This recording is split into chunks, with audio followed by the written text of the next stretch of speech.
धूर्त कहना तो ठीक नहीं होगा कि उनके पेट में दांत है। अब राजनीति में आप हैं, सरवाइव करना है आपको, तो पॉलिटिकल दांव पेच तो चलेगा। मैंने एक बार जांच करने की कोशिश की, बहुत सारे इंटरव्यूज मैंने उनके निकाले, पार्लियामेंट में उनके स्पीच को मैंने देखा, समझा। और एक इंटरव्यू जो महज 15 दिन के बाद दिया गया था, मतलब वाजपेयी की सरकार में जब वो आए तो ठीक 15 दिन के बाद, वो केंद्रीय मंत्री थे, रेल मंत्री थे, 15 दिन के बाद उनका एक इंटरव्यू हुआ।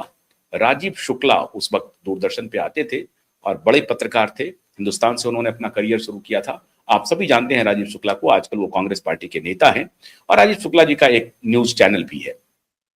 तो राजीव शुक्ला जी, अब वो न्यूज चैनल उनकी पत्नी चलाती है, अनुराधा प्रसाद चलाती है। तो राजीव शुक्ला का उनके साथ साक्षात्कार है। राजीव शुक्ला जी का वो इंटरव्यू भी बहुत ही सुंदर, बेबाक है।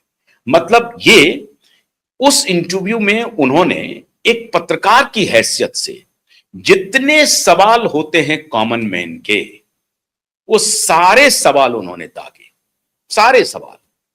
और साफ दिख रहा है कि वो कांग्रेस लीनियंट हैं, वो एनडीए के विरोधी हैं, ऐसा लगता भी है, लेकिन वो सवाल से नहीं लग रहा है।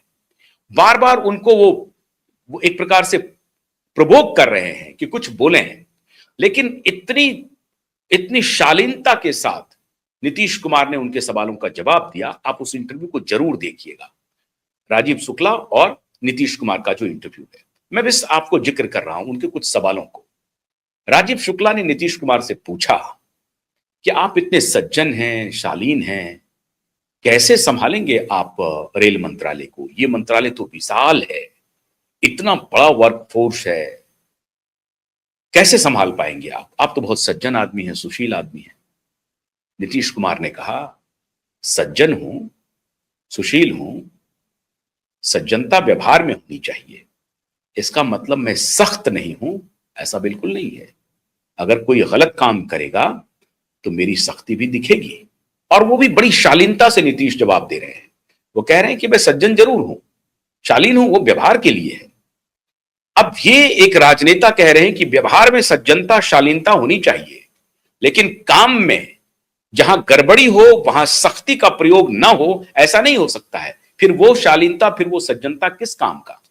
अब यहां मुझे कोई चालाकी समझ में नहीं आई।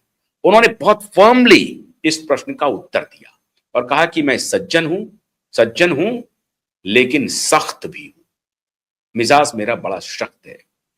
उसके बाद उन्होंने कहा कि करप्शन है रेलवे में, इतना बड़ा करप्शन है, इसको आप कैसे दूर कर पाएंगे?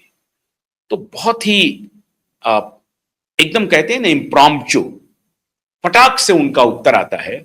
वो कहते हैं कि मैं रेल मंत्री बना तो हूं, लेकिन मैं रेलवे को रेल यात्री के निगाह से देख रहा हूं और वो आपको परिलक्षित होगा। उन्होंने आगे आते ही एक दो निर्णय लिए, भर्ती पर रोक लगा दी उन्होंने।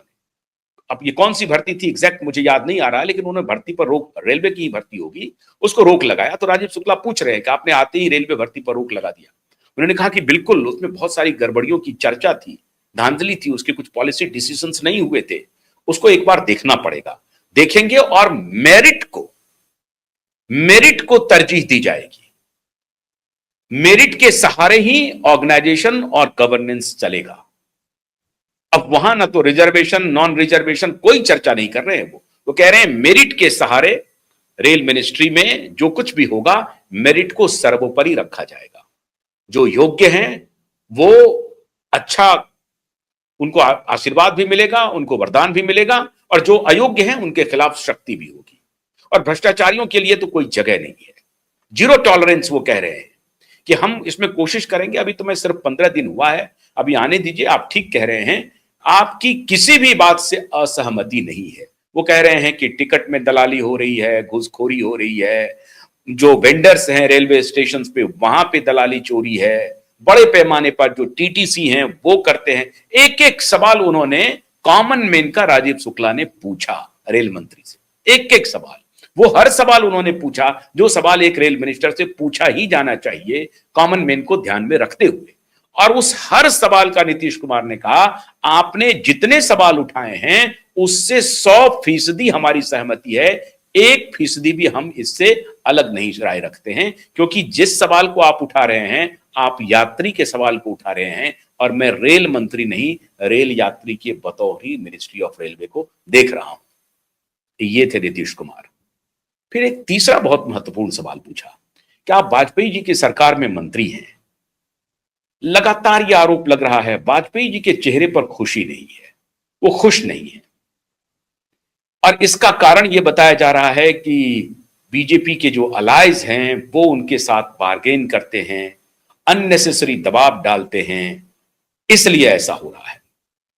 आप इस उत्तर को फ्रेम बाय फ्रेम रोक करके जरूर देखें, फ्रेम बाय फ्रेम। तब शायद आपको नीतीश कुमार और उनके व्यवहार या उनकी सोच, भारतीय जनता पार्टी के साथ उनके रिश्ते, इस सब पर आपको बहुत एक प्रकार से खुली किताब होगी जिसे आप फौरन पढ़ लेंगे। फ्रेम बाय फ्रेम रोक रोक करके आप उस इंटरव्यू को देखें। नीतीश कुमार कहते हैं, मुझे ऐसा नहीं लगता है कि वाजपेयी जी उदास है, बिल्कुल उदास नहीं है वाजपेयी जी। हां, और रही बात समता पार्टी की, अगर आप हमसे ही सवाल पूछ रहे हैं, समता पार्टी बिल्कुल डिपेंडेबल अलाय है भारतीय जनता पार्टी की, और सबसे सहज, सबसे, अगर आप कह सकते हैं कि अच्छा संबंध किसी भी अलाय के साथ भारतीय जनता पार्टी का है तो वो समता पार्टी है। तो समता पार्टी का तो दबाव बिल्कुल भी नहीं होगा, ये मैं दावे के साथ कह सकता हूं।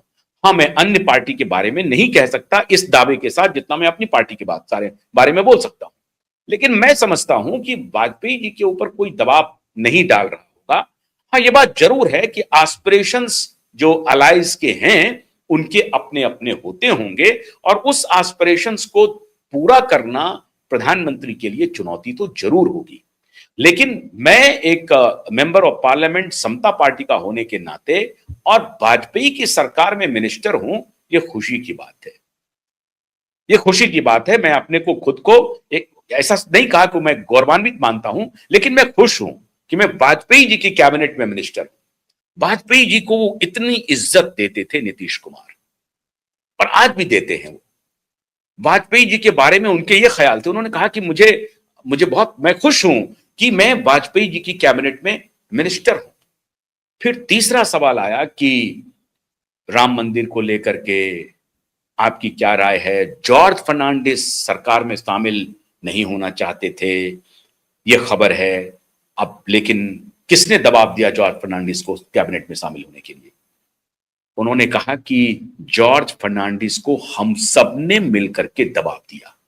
वो चाहते थे कि हम सरकार से बाहर रहें, उनके मन की कुछ बात होगी, वो चाहते थे कि हम बाहर से करें, लेकिन ये नहीं था कि हमें बीजेपी से कोई टकराहट है, कोई टकराहट नहीं थी। वो सरकार के बाहर रहना चाहते थे, इसमें कोई शक नहीं है। वो नहीं चाहते थे कैबिनेट में शामिल होना, लेकिन हम लोगों ने कहा कि जब हम लोग भी शामिल हो रहे हैं, आपको भी शामिल होना चाहिए। और फिर बाद में हम लोगों के दबाव पर वो मान गए।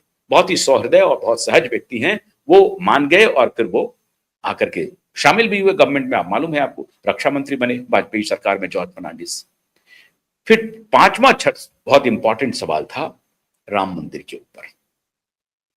राम मंदिर के ऊपर उन्होंने कहा कि देखिए, राम मंदिर के ऊपर 1996 का जो स्टेटेड स्टैंड है उस पर हम लोग हैं, और जो कॉमन मिनिमम प्रोग्राम है उस पर हम लोग चल रहे हैं। बहुत सारी बाध्यताएं होती हैं, लेकिन उन्होंने इस सवाल पर बहुत खींचतान नहीं किया, बहुत खींचतान नहीं किया। इससे आपको स्पष्ट हो जाएगा कि नीतीश कुमार कभी भी राम मंदिर बनने के खिलाफ नहीं थे। वो चाहते थे राम मंदिर बने। हां, ये सबकी इच्छा थी कि राम मंदिर बने, लेकिन हिंदू मुसलमान की टकराहट पर ना बने। कोई ऐसा वातावरण बने जहां दोनों समुदाय सहमत हों और राम मंदिर का निर्माण हो जाए। लेकिन नीतीश कुमार का उत्तर साफ और स्पष्ट था कि हम लोग कॉमन मिनिमम प्रोग्राम पे कर रहे हैं, हमारी कोई उस पर कोई टकराहट नहीं है। कुछ बातें ऐसी होती हैं जिस पर हम लोग सहयोग करके, आपस में बातचीत करके उसको आगे बढ़ाएंगे। Nitish Kumar again confirm he was never ever against Ram मंदिर, कंस्ट्रक्शन ऑफ राम मंदिर, नेवर एवर। तो ये जो कहा जाता है कि नीतीश कुमार ने उनकी टकराहट थी और ये था, बिल्कुल भी नहीं था। इसके बाद एक और महत्वपूर्ण सवाल है, किसके बारे में? रामविलास पासवान जी के बारे में। कहा कि लालू यादव ने कहा कि रामविलास पासवान रेल मंत्री बने हैं, वो इतना उद्घाटन करते जा रहे हैं, इतना उद्घाटन करते जा रहे हैं कि बिहार में जमीन ही नहीं बचेगी, सारा जमीन रेलवे को चला जाएगा। हंसी के मूड में कहा तो वो मुस्कुराने लगे, बोले हाँ ठीक ठीक बात है, अब मैं उनके बारे में कुछ नहीं कह सकता हूं, उद्घाटन हुआ है ये बात सही है। अब एक उद्घाटन का जिक्र लालू यादव भी कर रहे हैं, ऐसे ही बिहार के किसी उद्घाटन का जिक्र कर रहे हैं कि नहीं उसमें पहले हो गया कि नहीं उद्घाटन के लिए प्रधानमंत्री आएंगे और वो पुल के उद्घाटन के लिए, अब पुल नहीं बना या जो भी बना उसकी चर्चा हो रही है कि वहां हमने विरोध किया, नहीं हो सकता है, हो सकता है। उस पर नीतीश कुमार ने कहा कि जब आप मुख्यमंत्री थे साहब तो आपने तो हजारों उद्घाटन कर दिए। बड़ी जोर से ठहाका लगा सदन में कि उद्घाटन कर दिए उसका कुछ पता नहीं है, और वो इशारा कर रहे थे चरवाहा विश्वविद्यालय की तरफ कि उद्घाटन कर दिए, सब कुछ हो गया, पता नहीं कहां गया कुछ। खूब जोर से हंसने लगे दोनों। तो इस तरह का चलता रहा दोनों के बीच में। लेकिन अब नीतीश कुमार वो नीतीश कुमार नहीं है, बदले हुए नीतीश कुमार। लेकिन जिस नीतीश कुमार के बारे में लालू यादव ने कहा कि पेट में दांत है, जिस नीतीश कुमार के बारे में कहा कि अपॉर्चुनिस्ट हैं, पलटू राम है नीतीश कुमार, और अब जो नीतीश कुमार कह रहे हैं कि अब हम कहीं नहीं जाएंगे, इसको इसको देखने के लिए मैं थोड़ा सा फ्लैशबैक में गया, और जब मैंने नीतीश कुमार को जांचने की कोशिश की, परखने की कोशिश की, तो लगा कि नहीं नीतीश कुमार ठीक कह रहे हैं कि अब वो कहीं नहीं जाएंगे। और नीतीश कुमार को वो पुरानी बात याद आ रही होगी जब वो दिल्ली लौटे हैं, रायसीना लौटे हैं, हस्तिनापुर लौटे हैं, इंद्रप्रस्थ लौटे हैं, तो वही पुरानी बात याद आएगी और वो एक बार फिर से वाजपेयी को ढूंढेंगे, एक बार फिर से अपने बड़े भाई लालू को भी ढूंढेंगे, और दोनों सदन में नहीं होंगे, लेकिन एक बिहारी सदन में मौजूद रहेगा। बहुत बहुत शुक्रिया, नमस्कार।